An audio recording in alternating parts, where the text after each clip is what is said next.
Números capítulo 24, a partir do verso 1, que diz assim: Quando Balaão percebeu que o Senhor se agradava de abençoar Israel, não recorreu à adivinhação como antes.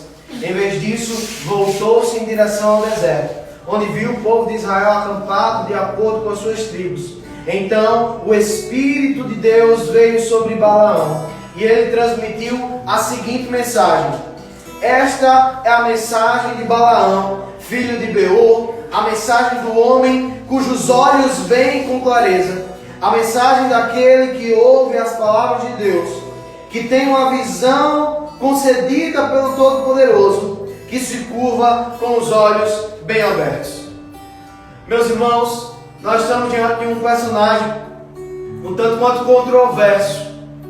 Quando nós olhamos para a história de Balaão, nós vemos que esse desfecho que nós acabamos de ler, ele na verdade é um desfecho para um homem um tanto quanto contraditório, porque Balaão surge na Escritura como um profeta de Deus. Sim, como um profeta que tem os oráculos de Deus, que diz as suas profecias, e por causa disso ele é muito conhecido e muito famoso.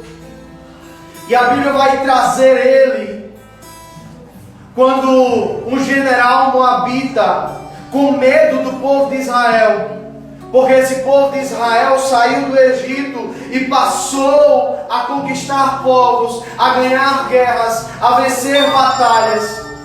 E então esse rei moabita, ele fica com medo do povo de Israel. O nome desse rei, o nome desse general era Balaque. Balaque, ele tem uma ideia na sua cabeça. Ele sabe do ministério de Balaão e ele deseja ter alguma vantagem contra Israel, contra o povo de Deus, para vencê-los e derrotá-los. E Balaque, sabendo do ministério de Balaão, ele diz: Balaão, eu tenho um negócio para propor para você. Eu tenho aqui dinheiro e eu te pago X quantidade para que você amaldiçoe esse povo de Israel. E Balaão surge nesse contexto, falando para os mensageiros desse general, dizendo: olha, fiquem aí, que eu vou consultar ao Senhor, porque eu não farei nada que o Senhor não permitir. Ele consulta ao Senhor, ele fala com o Senhor, e o Senhor não permite que ele vá com aqueles mensageiros, que ele amaldiçoe o povo de Israel. Aqueles mensageiros voltam para Balaque, e Balaque faz o dobro da proposta, fala mais uma vez dizendo: eu vou te dar tanto para que você amaldiçoe o povo de Israel. E lança essa mensagem para Balaão. E Balaão, engodado pela sua ganância, ele vai perguntar mais uma vez ao Senhor se ele pode ir amaldiçoar o povo de Deus. E Deus, como dando a sua vontade permissiva, diz: vá, você pode ir. Assim como um filho, quando olha para o pai e pede, e o pai nega, e depois de tanto negar, o pai olha para o filho e diz: se você quer tomar essa atitude, vá, faça e ponha a sua conta em risco. Assim Deus faz com Balaão. Ele diz: pode ir, ponha a sua conta em risco. E Balaão vai. Mas o que eu acho mais lindo é que no decorrer da sua trajetória, enquanto Balaão, montado na sua jumenta, está indo de encontro ao povo de Israel para amaldiçoá-lo, a Bíblia vai dizer que o anjo do Senhor aparece diante daquela situação com a espada desembanhada para poder matar Balaão, porque a ira do Senhor acendeu-se contra ele. Mas a Bíblia vai dizer que aquela jumenta, ela tem essa visão, ela percebe o anjo do Senhor, e primeiramente ela se desvia do caminho. E Balaão, sem saber o que está acontecendo, com essa atitude da jumenta, ele desce da jumenta e coloca ela de volta no caminho e segue novamente. E a Bíblia vai dizer que o anjo do Senhor aparece e monta como se fosse uma emboscada para pegar Balaão mais uma vez. Num caminho estreito, onde é curado de um muro de um lado e do outro. E a Bíblia vai dizer que a jumenta, mais uma vez, não podendo se desviar-se do caminho, ela imprensa-se contra a parede, machuca o pé de Balaão, e Balaão bate mais uma vez nessa jumenta. E a terceira vez acontece, quando a jumenta não tem para onde fugir, vendo o anjo com a espada desembainhada de fogo, para destruir com Balaão, ela deita e para. E Balaão começa a espancá-la. É isso que o texto vai dizer. Espanca aquela jumenta. De modo que Deus abre a boca daquela jumenta.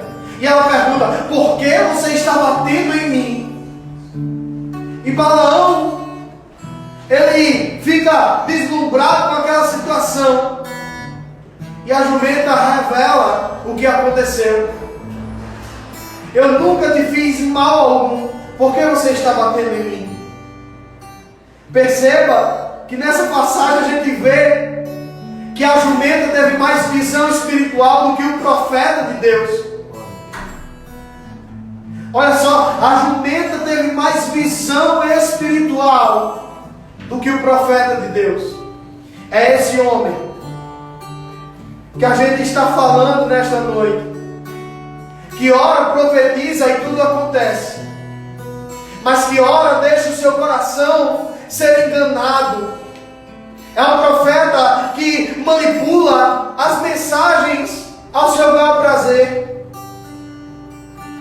Um profeta de Deus que, por mais que tenha oráculos de Deus, profecias de Deus, ele não tem visão espiritual para contemplar a ira de Deus sobre as suas atitudes. E eu gostaria de falar disso, desse homem tão controverso, que depois de chegar para amaldiçoar o povo de Deus e receber nãos de Deus e tentar agir com a sua religiosidade para manipular as palavras de Deus ao seu bel prazer, mas toda vez que Balaão abria a sua boca para amaldiçoar o povo de Deus, só saía bênção. Não porque ele quisesse falar dessa maneira, mas saíam bênçãos porque o Senhor lhe dava essa mensagem. Mas nós chegamos na quarta bênção que ele declara a respeito de Israel. Algo diferente acontece. Ele não mais sacrifica para manipular as mensagens de Deus. A Bíblia vai dizer que Balaão percebe. Ele percebe que o prazer do Senhor estava em abençoar. Estava em abençoar a Israel. Ele percebe aonde está o prazer de Deus. E agora ele toma uma atitude de não mais recorrer às adivinhações do passado, de não fazer como antes. Em vez disso, ele se deixa ser guiado pelo Espírito de Deus, de modo que a Bíblia vai nos dizer que o Espírito de Deus veio sobre Balaão e ele começou a transmitir uma mensagem diferente. Balaão começa a ser mudado, porque este homem que não tinha visão espiritual, este homem que vivia como um diplomata, se manipulando, mediando as mensagens de Deus, para que ele não fosse escandaloso aos outros, que se privava das mensagens de Deus, que era movido pela ganância do seu coração. Agora, cheio do Espírito Santo, ele vai dizer: esta é a mensagem de Balaão, filho de Beor, um homem cujos olhos veem com clareza. Glória a Deus. É a mensagem de um homem que ouve as palavras de Deus. É uma mensagem de um homem que tem a visão concedida pelo Todo-Poderoso. Glória a Jesus. É um homem que se curva com olhos bem atentos e bem abertos. A cegueira espiritual, ela faz isso conosco. Ela tira a nossa visão para não compreender as coisas espirituais. Ela nos faz querer viver a vida da nossa maneira. Mas a receita para que nós não venhamos a cair nessa cegueira espiritual é ser cheios do Espírito Santo.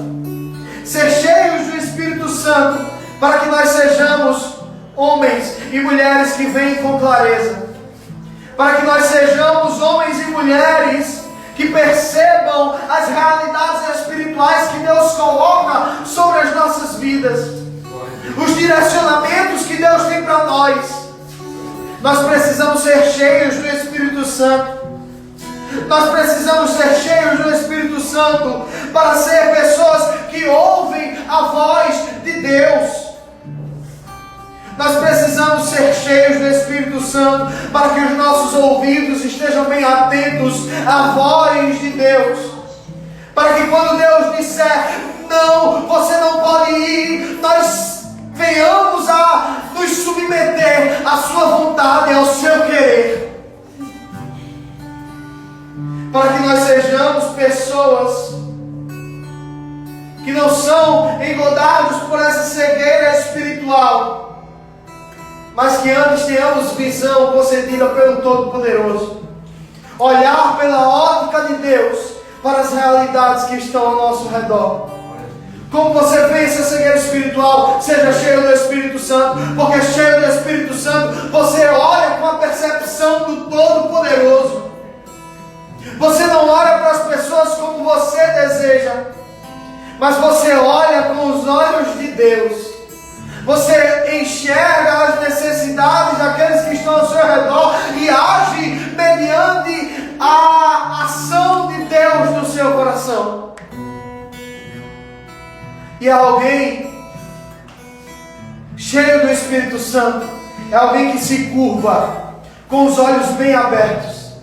É alguém que dobra os seus joelhos, que se curva diante do Todo-Poderoso, diante de Deus, com olhos abertos para perceber as realidades espirituais que Ele tem para nós, os direcionamentos de Deus.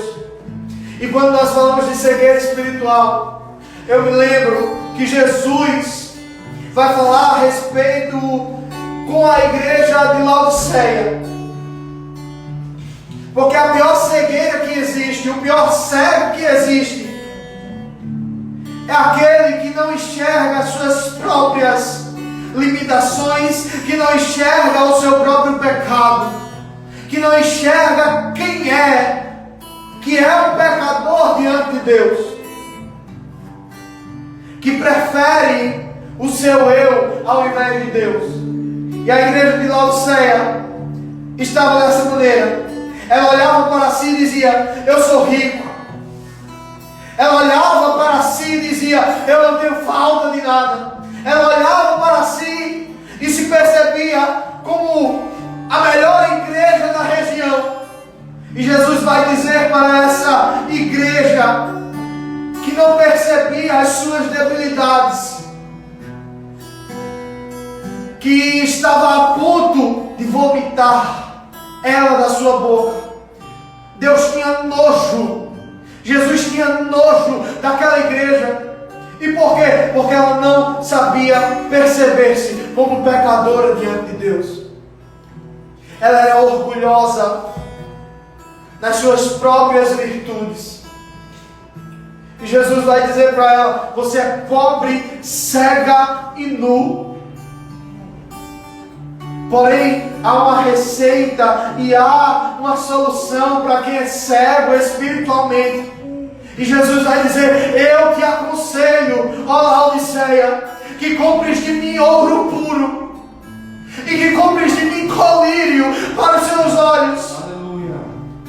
Você que não se enxerga como pecador, que é orgulhoso diante de Deus, eu vim aqui para falar pela palavra de Deus, que Deus resiste você, que você não alcança bênçãos de Deus, que você não alcança a salvação em Deus, você não alcança a cura para você, porque você ainda não reconheceu que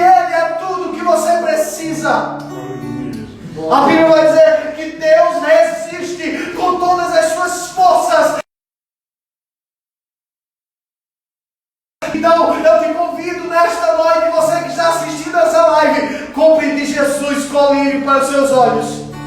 Aleluia, Jesus. Para que você possa entender e perceber-se como pecador. Para que você, depois que reconhecer que precisa dele, você possa ser transformado, porque este é o primeiro passo para a transformação na vida de qualquer pessoa que deseja ser transformado por Deus. É reconhecer que é pecador, reconhecer que não sabe conduzir a sua vida. É por isso que Jesus vai dizer: quem quiser vir após mim, negue-se a si mesmo, tome a sua cruz e siga-me. Deus está nesta noite falando para você que está longe dos caminhos do Senhor, que está buscando a vida ao seu bel prazer. Ele está dizendo: olha, meu filho, você não está enxergando direito, você não está percebendo direito. A Bíblia vai nos dizer que há caminhos que para o homem parecem direito, mas o seu fim é morte.